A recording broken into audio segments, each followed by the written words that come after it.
Greetings and welcome back to another video. Today's an exciting day. We're going to be flying with Cathay Pacific on their A350 in business class. So we're going to be flying from here in Hong Kong down to Singapore just this afternoon. It's currently about 9:45 in the morning and I have a shuttle bus leaving in about an hour's time. But check out this view. I've been staying at the 4 Points by Sheraton, which is just right across from the airport there. So I've had a really... Here we are. Here's a looks like an A350 taking off right now of Cathay Pacific. But I've had an amazing view looking over the airport, so it's been a really good place to stay.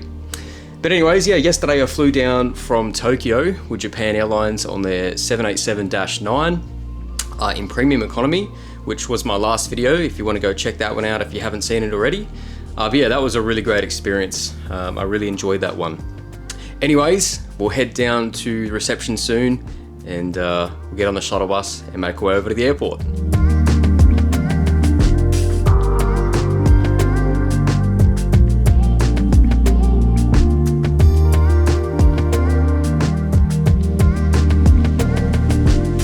So today, I'm taking the 10:45 shuttle bus over to Terminal 1, which departs hourly from my hotel. Now there's actually a shuttle which heads into the city, but on this occasion I didn't have time. But either way, it's a good service, so that's something to take advantage of if you're staying for a little longer.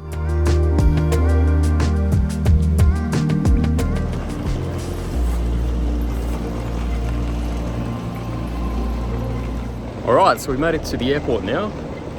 And now it's just about finding the check-in counter and getting my boarding pass. Alright, so I'm all checked in. I tried to use one of the kiosks, but didn't like the new Australian passport. So thankfully they bring me over to one of the check-in counters over there and they help me out pretty quickly. Anyways, I'm going to go through security and I'll see you on the other side.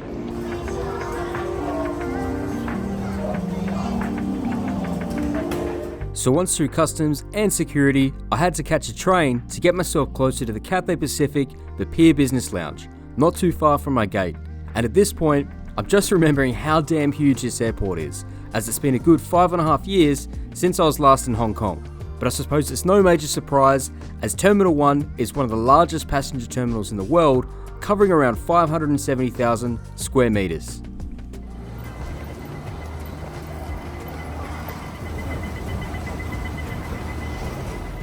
The Pier Business Lounge is located near Gate 65 in Terminal 1 and is divided into different zones such as dining with international cuisine, one for Eastern influence, and more zones for relaxing, a cafe, bar, and finally a showering area.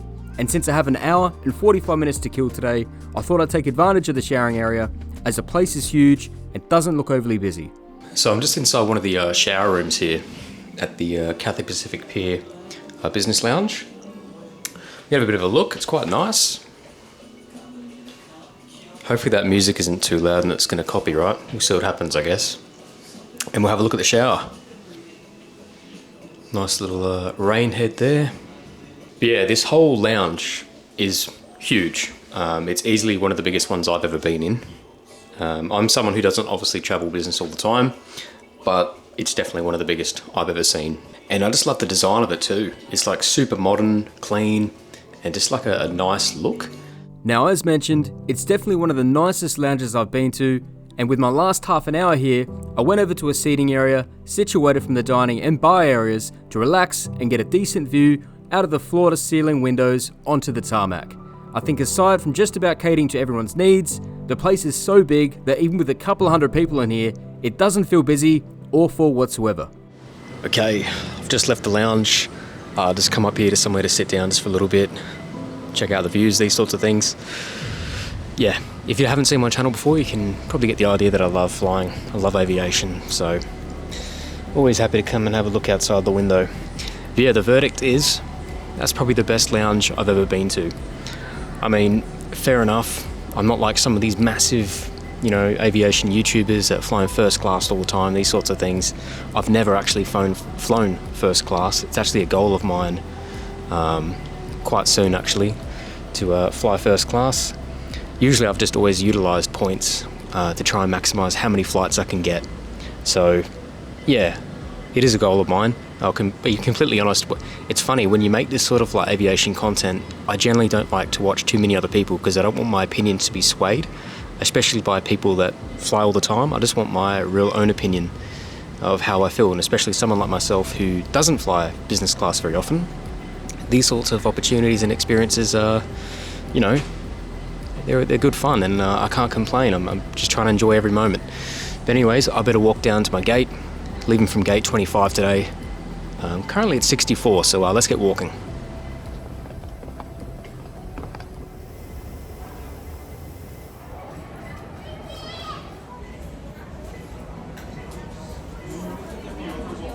And just like that, it's time for boarding, where I'm heading to seat 15A. Now for the layout of business class, Cathay have a 1-2-1 configuration for the A350-900, although the first row, in row 11, just has the 2 middle aisle seats before going into the 1-2-1 configuration from row 12. So rows 11 to 19 is a cabin I'm situated in today, but there's also another small cabin just behind us with 2 more rows of business class with rows 20 and 21. Now I can already say, don't pick seat 15A if you don't want a view that's obstructed by the bulkhead. Personally, I like to have a view out, and also it's better for filming these types of videos.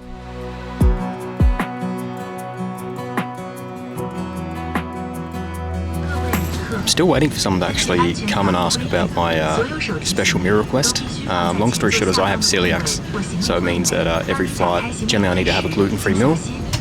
And usually what they do is they come around beforehand, especially when in business, and they just say, hey, just confirming you're having a gluten-free meal today, but yet to have that yet, so fingers crossed. Alright, all is well.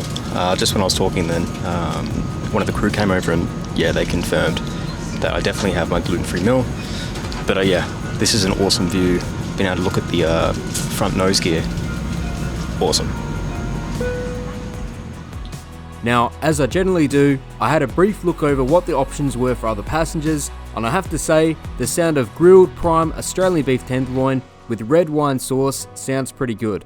Now, as for the beverages, I'll be taking it easy today with a soft drink or water, as after the last week in Japan, I'm in need of a break from the booze after a couple of heavy nights.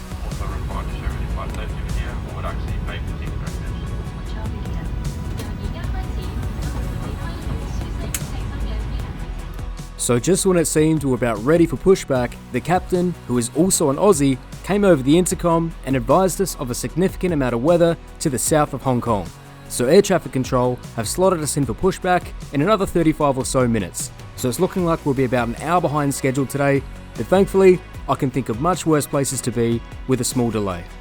There was a period when it became quite hot in the cabin for a good 20 to 30 minutes while waiting for pushback. The captain did announce it was also hot in the cockpit, but I'm guessing because we're not connected to any external power source, they're possibly not allowed, or the airline doesn't want aircraft to run their AC with the plane's APU and save some money. But then again, I'm not a pilot, so please let me know if you have any other ideas.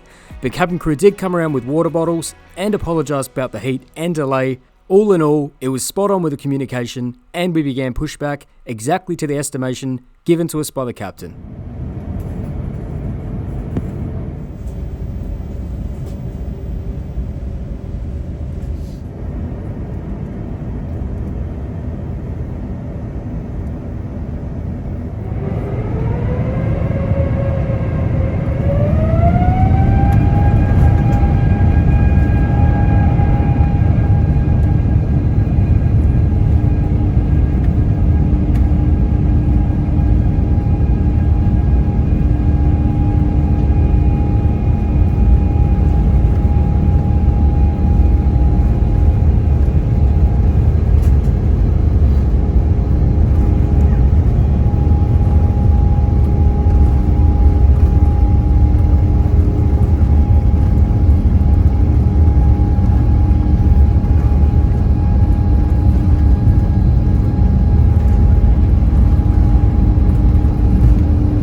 Today, we've taken off from runway 25 left, about 50 minutes behind schedule at 3:15 PM. But no complaints here, more time in this business class seat just means more value for the taxes and points I've spent on this flight. Now, I purchased today's ticket through Qantas as a classic reward seat, in which I spent 43,800 points and about 542 Hong Kong dollars in taxes, which is about 70 US dollars or close enough to 100 Aussie. So there is apparently Wi-Fi on this flight today, but you will have to pay. The cheapest is a message pass at $3.95, $9.95 for 1 hour of continuous usage, $12.96 for flights of 6 hours or less, and $19.96 for flights above 6 hours. Now this is all in US dollars. Now I tried to give it a go, but it came up as unknown error every time I tried to access the payment portal.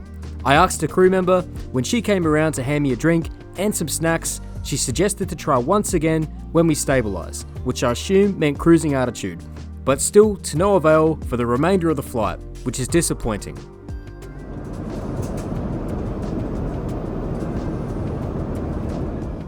I was concerned when my first meal came today, thinking that this is all it was, but it must have just been a starter, as thankfully another dish came after, which was much more filling.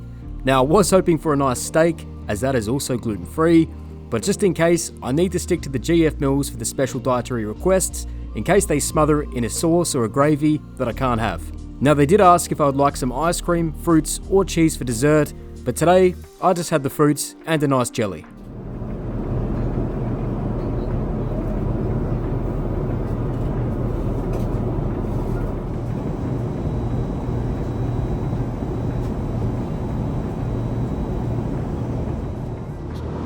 Okay, so we're about 2 hours 20 minutes into the flight now. According to this thing here, we've got about an hour and 43 minutes to go. So meal service is all complete. Quite happy with that, to be honest. But yeah, overall I'm liking my experience so far. It's just the Wi-Fi thing which I don't get, and they haven't really come back around to ask if I've managed to get onto it, but yeah, anyways, it doesn't really matter. It's only a couple hours to go, so it is what it is. Now just for a fun fact, if you were to pay the full cost for today's flight, it would set you back 12,000 Hong Kong dollars, which is just over 1,500 US dollars or around 2,250 Aussie dollars at the time of uploading this video. So you can certainly see why I prefer to accumulate frequent flyer points and then just pay the taxes. There you go. How's this for a video angle, huh? Not bad. We're about 54 minutes away now. So yeah, I'd say probably another 25 minutes or so. We should be descending into Singapore. And I'll wrap up my thoughts of the flights when we get to the hotel. We started our descent into Singapore about 2.5 hours into the flight from 40,000 feet. And originally, the captain mentioned we're expecting a light wind and clear skies in Singapore, but as no surprise, there was a change of weather and what was supposed to be a 10-minute holding pattern about 140 kilometers north of Singapore, or 75 miles. About 30 minutes into that, it was announced that there is weather to the east of the field and Changi had to close down a runway, which means another 35 minutes or so in a holding pattern. But as mentioned earlier, I'm really getting my money's worth today, but I guess that's the problem with big airports like Hong Kong and Singapore. If there's one thing which causes delays such as weather, it becomes a domino effect. But for now, let's enjoy the landing into Singapore and we'll wrap this video up back at the hotel.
Okay, and we have made it to my hotel here in Singapore. I'm currently staying at the Venue Hotel. It's about halfway between the airport and the city centre. I've actually stayed here twice before, back in October 2022. The flight today, Cathay Pacific, A350-900, business class. Overall, the flight attendants and the cabin crew, they were fantastic. And I love the diversity. You know, I heard different accents. I don't understand, you know, that doesn't always mean they're from different countries, etc. Because, you know, they may have learned English in a different country or gone to university in a different place where they have a different accent.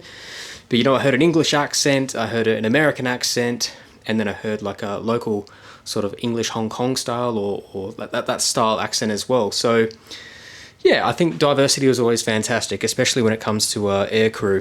You know, I think it's always nice to see. I mean, the cabin itself, I'm going to be honest, I think it is a little tired looking. And the only reason I say that is in the last week, I've flown 2 other business classes, one with China Airlines, and I much prefer that design. That was on the 777. And then I've also flown Japan Airlines. But I'm just making comparisons and thinking, I just feel like it looks a little bit tired, that's all, on the Cathay Pacific. But aside from that, the seats are comfortable. You know, they do everything you want. Plenty of recline, plenty of seat room, you know, compartments and storage, etc. You know, it's a massive sort of in-flight entertainment sort of screen there, big HD touchscreen. And I love the fact on the A350s, especially that aircraft as well, well, at least on this one, you're able to see outside the plane. So as you saw, I love to watch the nose gear come down and up. And I also like to see from the tail of the plane looking out across. And yeah, I think that's fantastic. So it's a big thumbs up there for those huge screens. In terms of the food, for myself, look, it's always going to be difficult flying when you have celiacs and getting gluten-free meals. When you fly business class, or, you know, if I want to fly like first class, I'm never really going to get my money's worth, am I? And when I say money's worth, no, I'm not paying full freight for my flights, understand that. But at the end of the day, to be able to save up the points to be able to fly on these planes, I am spending money, aren't I? Because I have to be able to make the points. So yeah, that's the only bummer there, because especially, look, today wasn't too bad. At least I got like a starter, then a meal, and then a bit of dessert. But it's pretty basic. But when I see that other people have an option to get, you know, Australian, you know, like steaks, and I'm just like, oh, I wish. But it is what it is. There's much worse things you can possibly have. It's just I wish there was a little more, I don't know, not care taken into it, but had something a little better than just always having, you know, a chicken breast. I'm not too sure of you people out there know much about celiacs, but I can certainly eat more than just chicken breast and rice and fish. The seats are relatively private as well, considering the bulkhead is on the left-hand side.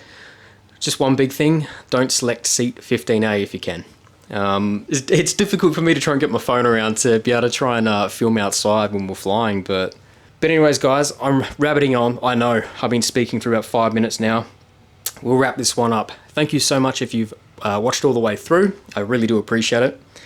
And if you could hit the like button if you have liked the video, and if you could hit subscribe if you're not subscribed, that would be awesome. I would appreciate it.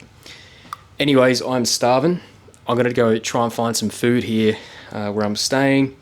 And I've got a free day tomorrow, which is nice, before I head down to Melbourne the day after. But once again, thank you very much for watching, and I'll catch you on the next one. See ya.